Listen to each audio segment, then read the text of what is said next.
How's it going, guys? We're back for another CCH podcast, Critters Conservation and Hiking, and I can't wait to get into this episode with you. We have another professor from Indiana University of Pennsylvania, or as we call it, those who go there, IUP. We have Dr. Christopher Schaney, and he's another professor that I had in class. He's also the graduate coordinator for the Geography Regional Planning Department. He's going to go over a lot of different things that he's doing in his career. We're going to talk about one of my YouTube videos, the Sonoma Flight, and we're also going to get into a little bit more about his career and some of the decisions that he made. So if you're looking to learn more about the geography program for Indiana University of Pennsylvania, or you're interested in listening to more geospatial talk, geology, and geography talk, then this is the podcast for you. This has been a long time in the making, and I can't wait to get into this one. So thank you very much. Don't forget to like and subscribe, and let's get into it. So let's talk about going a little bit further here into the program. So we talked about the conservation class. We talked about a little bit about GMOs and things that you might have covered or talked about a little bit. We also applied for a UAS certificate, and the goal is to complete 4 or 5 classes, and you have this certificate now on your resume. So Dr. Schaney, what's the difference between, I guess, the graduate versus the undergraduate certificate, and what's the process like walking somebody new through, like, why that certificate would matter in the first place, or what you'd have to take to get that certificate? So the difference between the undergraduate and graduate portions of that, they're fairly similar. The difference is the graduate students are expected to take more of a leadership role in some of the projects that we complete in those classes. Those classes are designed to give students exposure to drones. The first class, UAV class that we do, is that we go through and study aspects of the exam for the certification. We look at the kind of the history of drones, the drones that are out there being used today, and the regulatory environment that's required to fly drones for Part 107.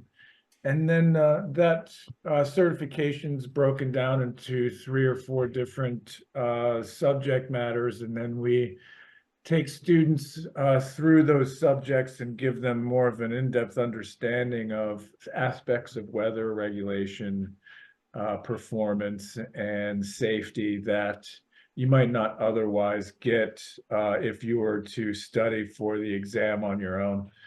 So the second class we have with that is more project-based. So myself and Dr. Benhart are pretty active in that course, and we come up with ideas of trying to investigate aspects of the environment with drones. So what we end up, Dr. Benhart will go through and he will do kind of urban surveys, parking lot surveys, and things like that in kind of urban environments. I tend towards more environmental things. So I fly over coal remediation sites, and we go through and set up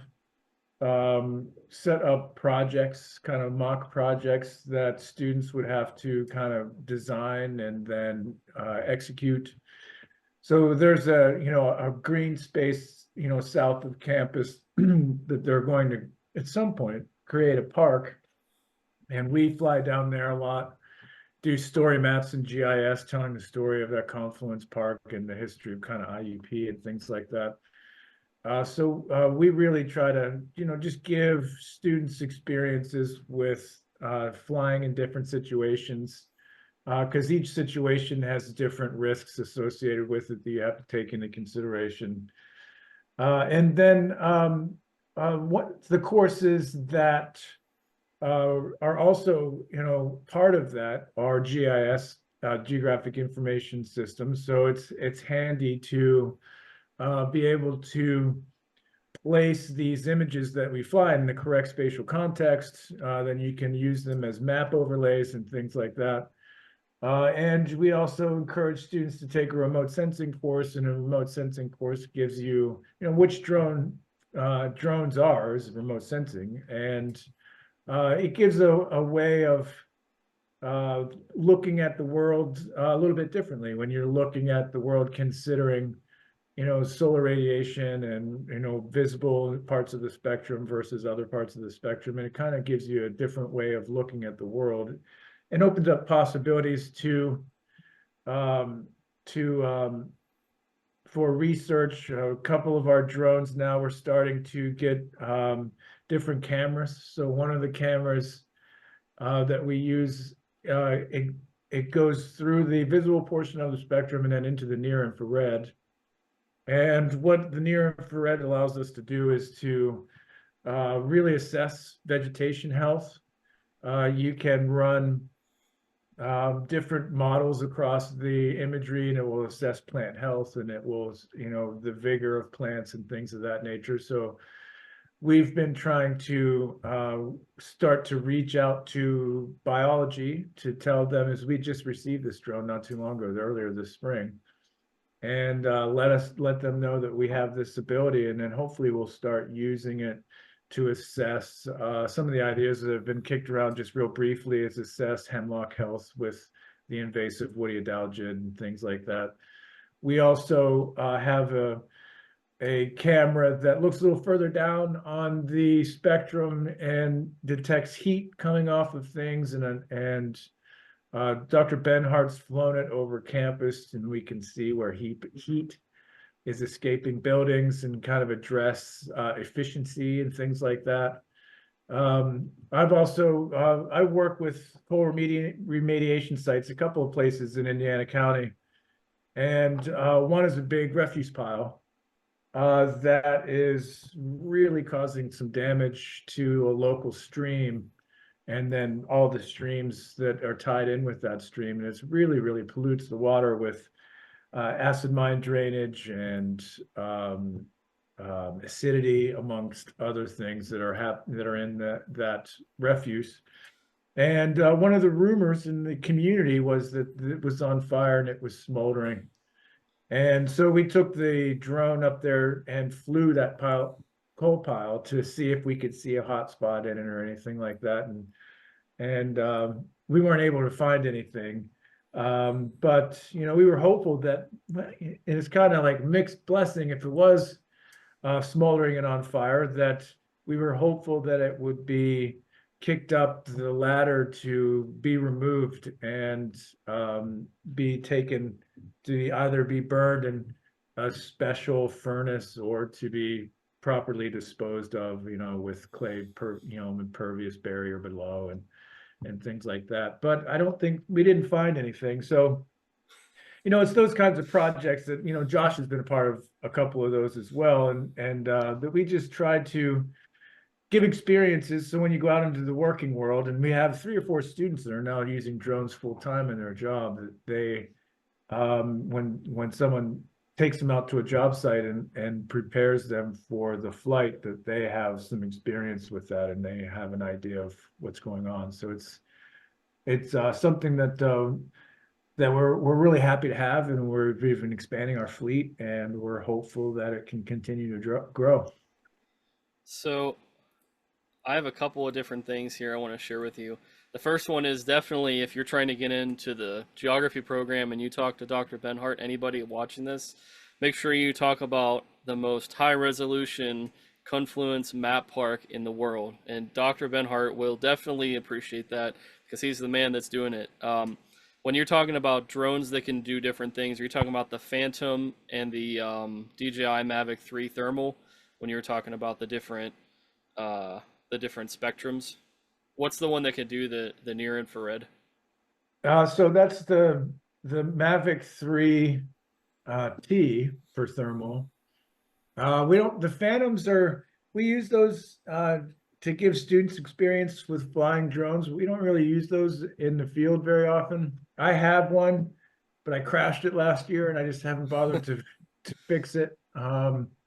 it's a really good drone, but it's kind of, you know, they've moved forward in technology from those. Well, the Phantom G2, the RPK, I think it's RTK. The RTK, it's been a little while. The RTK on the Phantom 2 is to the point now where it's one of the better models for drone deploy from what I've seen because it has a mechanical shutter and there's also Yeah. I think it's a GNAS system that they have you can buy. It's a different remote, but I mean the Phantom 2 has the most ability to go up from my understanding. Like it has a higher ceiling than every other drone if you For customize it. Yeah, yeah, no, and there's some benefits to those. They're up off the ground a little bit. If we have the same thing in mind, Yeah. and you know they have a bigger body to them that you can attach stuff to. So there's some pluses to those for sure. Because the Mavics are pretty small. They have the folding wings and they're really handy, but they don't have much ground clearance to them. What about the mechanical shutter? Does that make a difference whenever you're doing photogrammetry though? Like what would you prefer to have?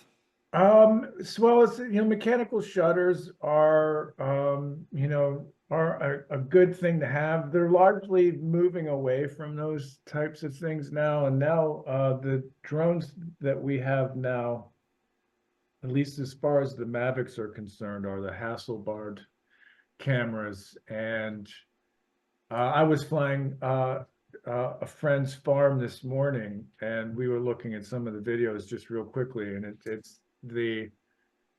it almost looks fake. It looks so, so realistic. So it's one of those things that the quality of the cameras that are on these things now is just incredible. It's just, I think they're 4,000 feet, Yeah. dots per square inch. And when you're looking at, I fly them a lot in my research, that is down in Virginia, looking at shorelines in the Chesapeake Bay, that it's the definition of those cameras is excellent. And you can really zoom in and really catch detail with these things. And so I think that those cameras, mechanical shutters have their advantages, but those cameras now are just so spectacular. It's hard to argue against them. I agree with you. I have an Air 2S. But let me play something for you because you're actually talking about our project that we did for Dr. Benhart's class. Um, here we go. I can share sound. So you have to let me know if you actually can you see this here? Yeah. Okay. Yep. So I'll play a couple of seconds. Just say yes or no if you can hear it. Legend has it, the McIntyre Bony Pile Can you in hear it? McIntyre, Yeah. Pennsylvania is still smoldering under the ground.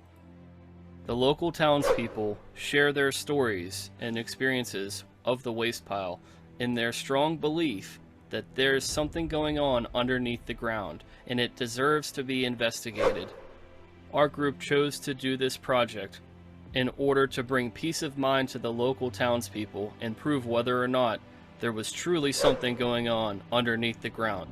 As a local conservationist, I was excited at the thought to inspire stewardship over the land to protect all of the animals that I care so deeply about.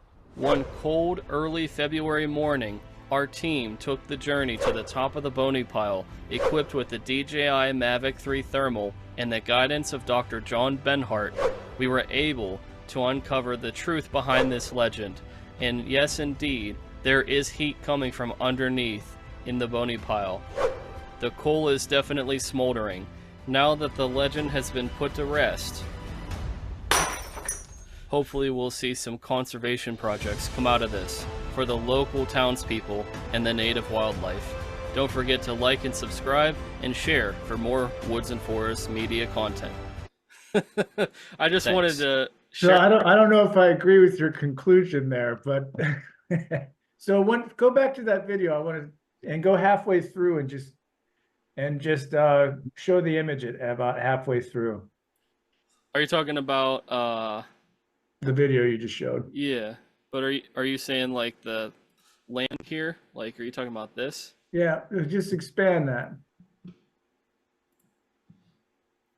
So Dr. Benhart came out here and flew this And we have a long history with this site. So this site is part of an effort that's been happening for the last 25 years. And there's a local watershed group that you might want to mention in that video. Is called AWARE. This is the Altman Watershed Association for Restoring the Environment. And it was started by a local group in this community that lives in this watershed that were sick of living with the pollution of historic mining activities, and that literally killed all of the streams within the watershed, or maybe not all of the streams, but it killed a significant portion of the watershed.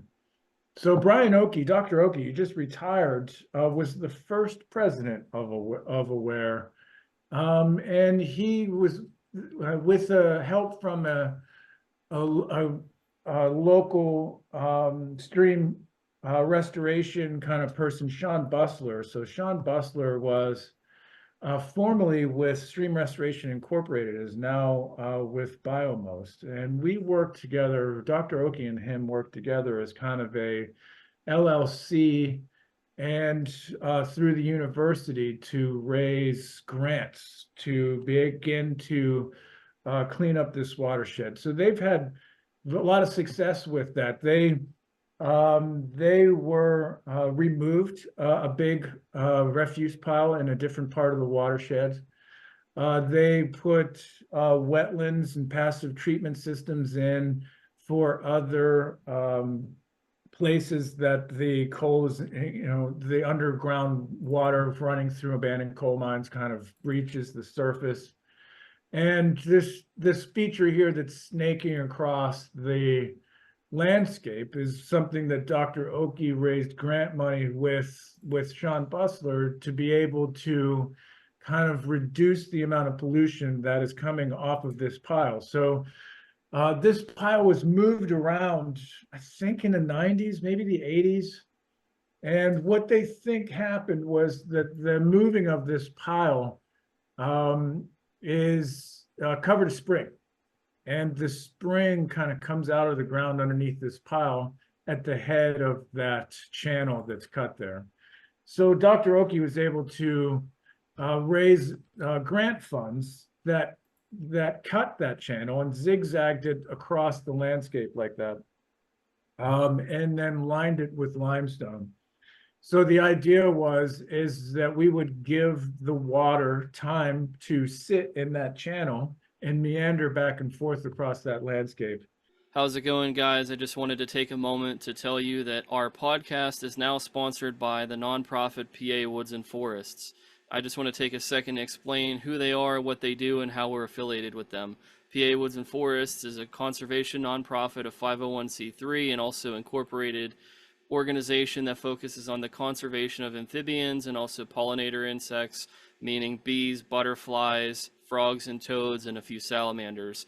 There's so many different projects that are taking place with building backyard habitats for both amphibians and pollinator insects, but also doing the Frogweed Conservation Project, which I'm sure you're aware is the biggest project that we focused on for the YouTube channel here. They're our collaborative partner. We focus on filming their field work and then presenting that to you.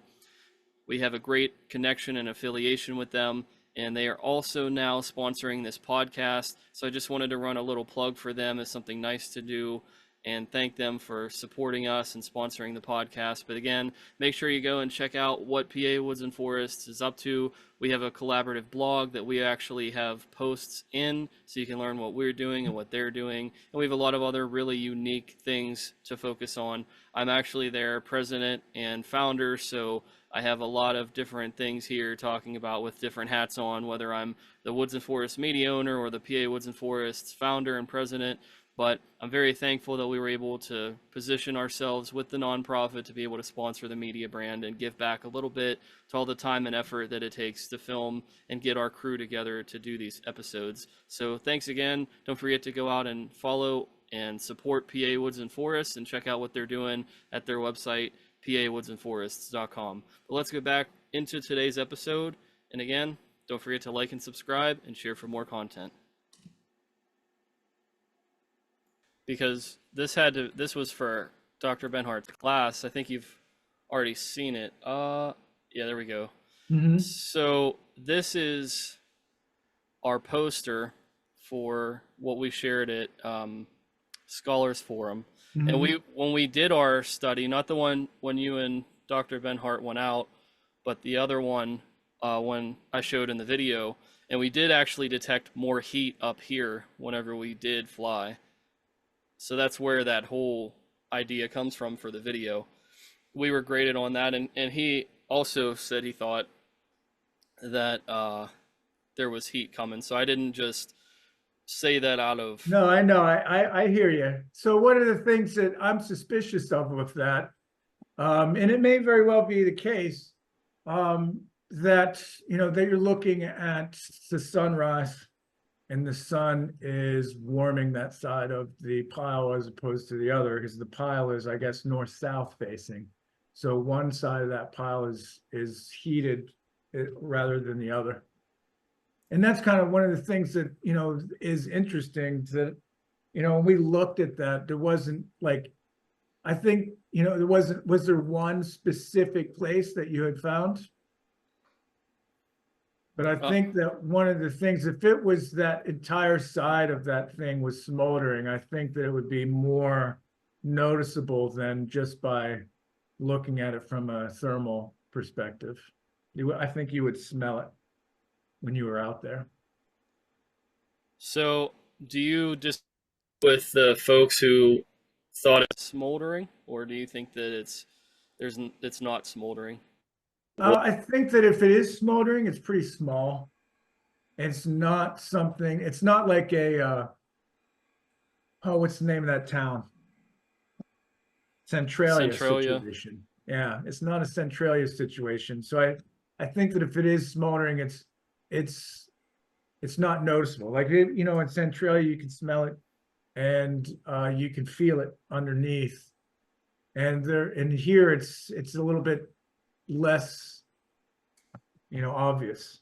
So I'm not saying that there isn't, but I think that what you would need to do to really be able to tell is to, and I haven't, this is something that, you have all these ideas as a professor and you get to some of them, you don't get to others, but, maybe a future grad student would be interested in it, is to take the attribute table of the actual numbers of, of the heat, the values, and to run an algorithm over them to see if there is something out of the ordinary. Like if there was 4 or 5 pixels that had a big spike in temperature, or if there was, a cluster that you can't see, but is there in the numbers. So I think that that's what we would have to do to really dive in and answer that question is to really take a big hard look at those numbers and see if it tells us anything. Yeah, that would Like I definitely said, be. I almost hope that it is, because then it would maybe have a better chance of being removed. And if that pile is removed, then that pollution source is removed, and Altman Run gets a big boost as a result. Yeah. Yeah, I just wanted to show you, but that would definitely be an entire graduate student's body of work. That wouldn't just be our uh, couple. I don't want to dismiss like six.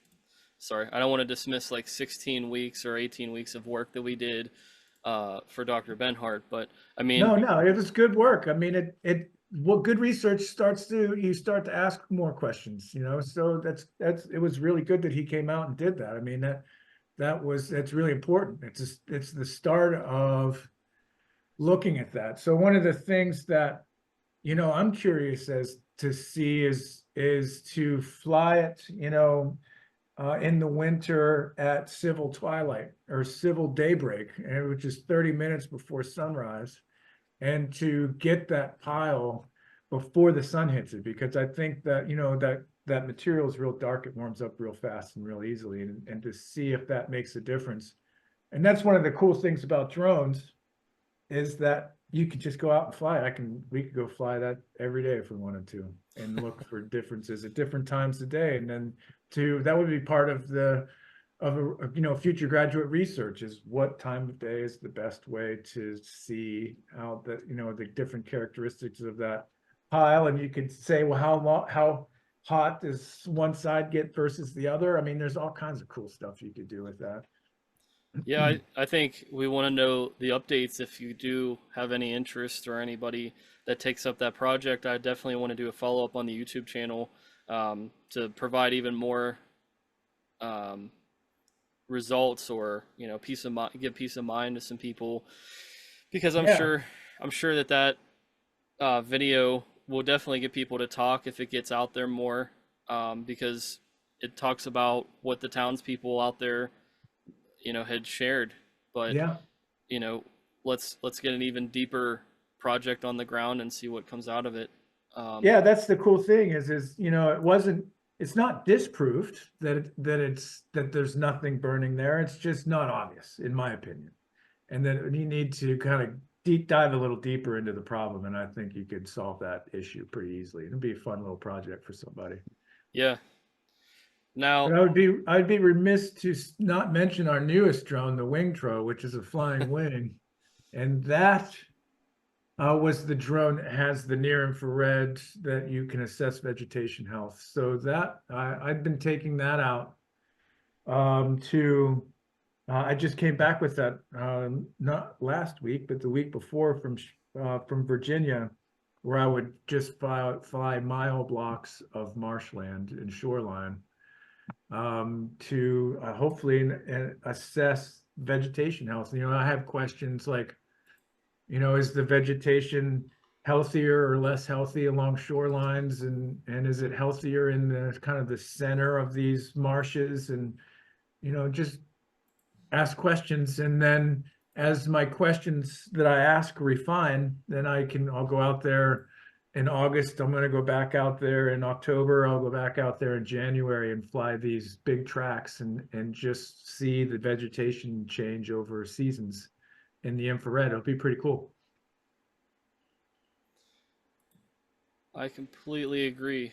Let me pull this up real quick. Let's see if I can hold on a second. Let's see if what I was trying to do is pull up the Indiana Gazette, the piece that we have, but I don't think it's going to work. So let's do this.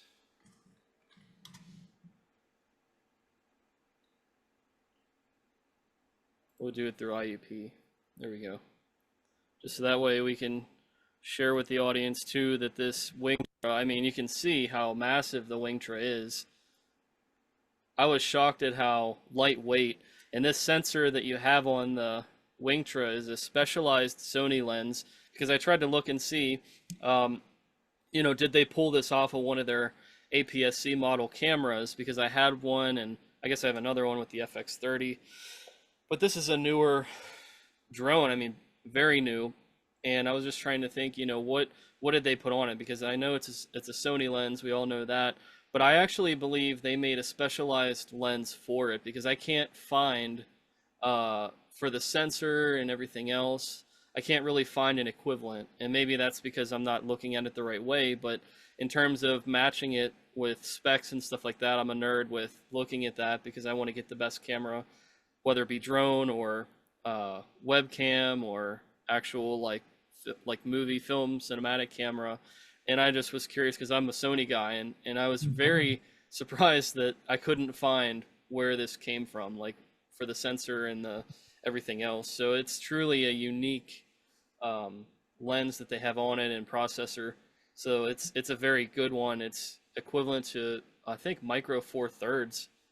I don't think it's a 1 inch. I think, isn't it micro four thirds? I think so.